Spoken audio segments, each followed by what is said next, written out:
만들었고, 저는 자기 이해와 자기 관리라는 프로그램을 만들어서 교환을 작성하고 거기서 이제 강사로 활동하고 있습니다. 그리고 달리닷쿰이라는 단체에서 20대 때 제가 만난 단체인데 회복 공동체를 대학로에서 지금 또 하고 있고요. 그다음에 나중에 이제 30대 이후로 정신건강 의학과에 들어가서 8년간 일을 했고, 그 전에는 태권도 일을 하면서 회복이 됐고, 최근에까지 5년간은 은행 경비원으로 청원경찰을 했습니다. 책은 3권 썼고요. 그래서 이제 책을 쓰면서 활동하면서 이제 회복 과정을 알리게 되고 그렇게 됐습니다. 네, 저의 소개고요. 그래서 동료지원과 양성 교육자로서도 활동하고 있고, 동료지원 시스템이 점점 앞으로 활성화돼서 2026년 내년부터는 법제화가 돼서 더 많은 동료지원가들이 일자리들이 창출이 돼서 더 많은 활동하기를 기대하고 있습니다. 먼저 저의 이야기를 나누고자 하는데요. 회복 이야기입니다. 어린 시절부터 회복 과정과 소통에 대한 부분들을 나눠보도록 하겠습니다. 네, 제가 이제 여러분들과 저의 이야기, 저기 당사자분들과 가족분들이 거의 다 대부분 오셨는데, 여러분들과 저의 이야기라고 볼 수가 있습니다. 당신은 아파했던 만큼 회복할 수 있는 사람이다. 여러분들 행복하십니까? 예. 행복하게 사시는 분들도 있고, 또 자기만의 색깔을 가지고 아주 이제 전문성을 발휘하고 계신데, 저도 이제 당신은 아파했던 만큼 행복할 수 있는 사람이다. 회복의 증거라와 마주하는 용기라는 최근에 책을 써서 3권을 썼는데, 그래서 이제 우리 상처가 걸림돌이 아니라 디딤돌이 될 수가 있다. 정신질환은 어떻게 보면 심리적 자가 면역 질환이라고 볼 수가 있습니다. 자기 자신을 사랑하지 않고 자기를 비하하고 학대하고 자기를 소멸해가는 것이 정신질환이기 때문에 자해 아니면 자폭 뭐 이런 심리로 가서 극단적인 데까지 갈 수가 있는 게 정신질환이기 때문에 해답은 소통과 치유입니다. 그래서 저도 이제 불통의 과정이 있었고 고립이 됐고 자기만의 세계에 빠져서 환청망상의 세계를 여행을 했던 경험이 있습니다. 그래서 상처는 성장의 발판이고 관계 회복은 감사에서부터 시작된다. 이렇게 해서 이제 책을 작성을 해서 이제 썼고요. 이 3권의 책을 냈고 또 한 권 더 냈는데요. 1권 1세고 2세고 이렇게 2번째 책이고 저의 회복 과정을 나타냈던 책의 내용입니다. 여러분들 어린 시절에는 어떠셨는지 모르겠지만 저는 이제 어린 시절에 굉장히 건강이 허약하고요. 9달 만에 태어났습니다. 그래서 건강이 굉장히 약했고, 그 다음에 인큐베이터에 한 달 있었습니다. 어머니랑 떨어져가지고 인큐베이터에 있었고, 그리고 굉장히 위장이 안 좋았어요. 여러분 혹시 위장 안 좋으신 분 계십니까? 여기 계시네요. 예, 우리 선생님. 예, 위장이 안 좋으신 분 당사자신가요? 가족이신가요? 당사자시죠. 위장이 나쁘신 분이 이게 의학적으로 연관성이 있는데, 위장에서 세로토닌의 70%가 만들어집니다. 세로토닌은 뇌로 가서 신경 전달 물질의 지휘자 역할을 하는데, 이 세로토닌이 이 위장이 안 좋으면 잘 이렇게 형성이 안 되거든요. 그래서 위장이 나쁘고 그런 분들이 위가 제2의 장이 제2의 뇌이기 때문에 뇌하고 장 건강이 연결되어 있습니다. 그래서 감수성이 예민하고 모범생적이고 종교적인 배경이 있고 의존적 성향이 강한 사람일수록 이렇게 정신질환에 노출되는 경우가 많습니다. 그래서 이제 심리학적으로 먼저 이렇게 심리학자들이 표현한 건데요. HSP라고 Hyperly Sensitive Person이라 해서 고도의 민감성인 개인이 인구 대비 5명 중 1명이 그렇습니다. 그래서 이제 굉장히 감수성이 예민하게 태어났는데, 혹시 나는 감수성이 예민하다 손 들어 주십시오. 당사자분들 중에서 대부분 많죠. 한 70%는 될 것 같은데, 감수성이 예민하다는 거는 다르게 말하면 굉장히 오감이 뛰어나고 감각 기능과 예체능에 뛰어난 소질을 갖고 있고 예술 감각을 갖고 있는 사람이라고 볼 수 있거든요. 그래서 긍정적인 측면도 있습니다. 그래서 이렇게 그 부분에 대해서 또 얘기를 하도록 하겠습니다. 그래서 질병의 시작은 어떻게 됐냐? 제가 중고등학교 때 발표 불안이 왔습니다. 심리적으로 영향이 있고 내성적이고 아주 소심하고 아주 그런 성향을 갖고 있었거든요. 그래서 친구들 앞에 발표를 하거나 책을 읽으면 너무 막 불안하고 정신을 막 혼미해지고 그러는 거예요. 그래서 발표 불안이 있었고 대인공포증이 고등학교 때부터 앓고 있다가 앞에 나가면 막 얼굴이 빨개지고 정신이 없고 막 도망치고 싶고, 그리고 공황 발작이 있고 막 소화도 안 되고 막 구토증도 생기고 막 이러는 거예요. 불안도 생기고 그런 게 고등학교 시절에 계속 있다가 이제 점점 지나면서 이제 제가 혀시감이 이탈되는 조현병으로 발전을 하면서 망상이 생겼는데 이 나는 신이라는 게 저의 그 진로 기록지 첫 줄에 적힌 글입니다. 자기가 신이라는 망상증 환자 자폭하려 한다. 이게 이제 제 기록지 21살 때 진로 기록지인데 황당하죠. 근데 여러분들 혹시 신이 돼본 사람이 있습니까?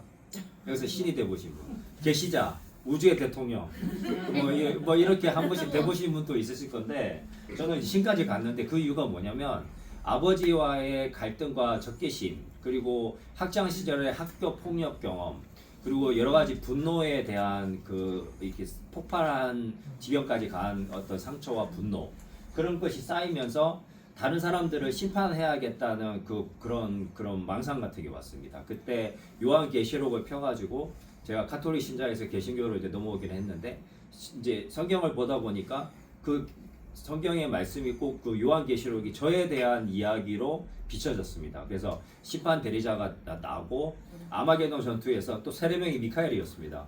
미카엘 대제사가 사탄과 싸워서 이제 전투를 치러야 되는데 이런 망상에 빠지면서 예수의 동생으로 점핑을 하고 그 다음에 신적 존재가 된 겁니다. 그래서 이제 신이 돼가지고 병원에 이제 입원하게 되고 집안을 박살내고 아버지와 몸싸움을 하고 아버지에 대한 분노를 발휘하면서 아버지가 사탄으로 보였습니다. 눈이 빨갛게 보이면서 아버지 사탄, 어머니 사탄 하면서 막 싸우면서 이제 집안을 다 부시니까 가족들이 다 도망갔거든요. 그때 119가 와가지고 이불을 던져가지고 수갑을 채우더라고요. 수갑을 차가지고 병원에 입원해가지고 일주일 동안 묶여 있었습니다. 그래서 이제 주사 그때 아티반 코끼리 주사죠. 아티반 반, 할도 반 섞어서 코끼리 주사를 놓고 쓰러져가지고 일주일씩 묶여 있고 또 풀어놔가지고 또 이렇게 돌아다녔는데 지나다니다가 이제 밤에 12시에 그 병동에 불을 딱 켜고 전체 무릎 꿇어 나는 신의 아들이야 막 이렇게 하니까 이제 거기 있는 사람들이 뭐 여기 이 새끼 뭐야 하면서 뭐 하다가 한날 이제 저를 이제 몰아가지고 세 명의 그 알코올 중독 형 2명하고 마약 중독 형이 있었는데 세 명이서 작정을 저를 두드러 펴려 그랬던 거예요. 그리고 내가 또 나는 신의 아들이야 이러고 돌아다니까 저 한번 걸려봐라 하면서 덤벼드는 거예요. 그래서 주먹으로 막 때리는 거예요. 그래서 내가 세 명을 못 이기겠더라고요. 그래서 이렇게 하고 이제 숙였는데 막 구타를 당했습니다. 그리고 나서 다시 묶여가지고 침대에 묶여가지고 일주일씩 또 소리를 지르고 나는 뭐야 뭐 신의 아들이다 이러다가 나는 또 사탄이다 그랬다가 뭐 하여튼 무서운 거를 그런 거를 극복하기 위해서 무서운 게 되는 거죠. 그래서 막 이게 발악을 하니까 주사 놓고 또 안정시키면서 현실감이 돌아오면서 다시 정신이 돌아오고 그때 환청 소리도 한 2-3개가 들렸습니다. 애기 소리, 도깨비 소리, 여자 소리 막 목소리가 들려가지고 혼자서 중얼중얼. 여러분들 혹시 환청 들어보신 분? 환청 들어보신 분? 거의 많이 들어보셨죠? 망상도 있고 그렇죠? 저도 환청 망상을 한 몇 년 고생했는데 소리가 계속 들려가지고 이제 계속 힘들어하다가 약을 먹고 상담 치료를 받고 회복 과정을 통해서 점점 좋아지게 됐습니다. 그래서 이제 요 과정이 있었고 망상의 세계 아까 말한 것 같이 한쪽에는 피해 망상 누가 나를 죽일 것 같고 수근수근 욕하고 나를 해치려고 한다. 그리고 반대쪽에는 과대망상 나는 특별한 존재고 나는 큰 일을 해서 뭐 세계에 뭐 어떤 큰 기여를 할 거다. 이 2가지가 같이 있었고 다른 사람들하고 연결돼서 생각하는 관계망상도 있었고 여러 가지 망상들이 같이 왔습니다. 그때 이제 망상과 환청과 자아경계가 붕괴된 것을 약물 치료와 상담을 통해서 현실감을 가져오고 적절한 약물을 통해서 병식을 찾고 그 다음에 조현병인 경우는 30%가 이 망상이나 환청의 잔재가 남아 있습니다. 그래서 혹시나 지금 또 환청 망상이 들린다는 분 계십니까? 망상은 네, 뭐예요? 망상은 이제 설득되지 않는 자기만의 허상인 생각이거든요. 근데 이제 그런 뭐 가대망상, 피해망상, 뭐 관계망상 그런 게 있고요.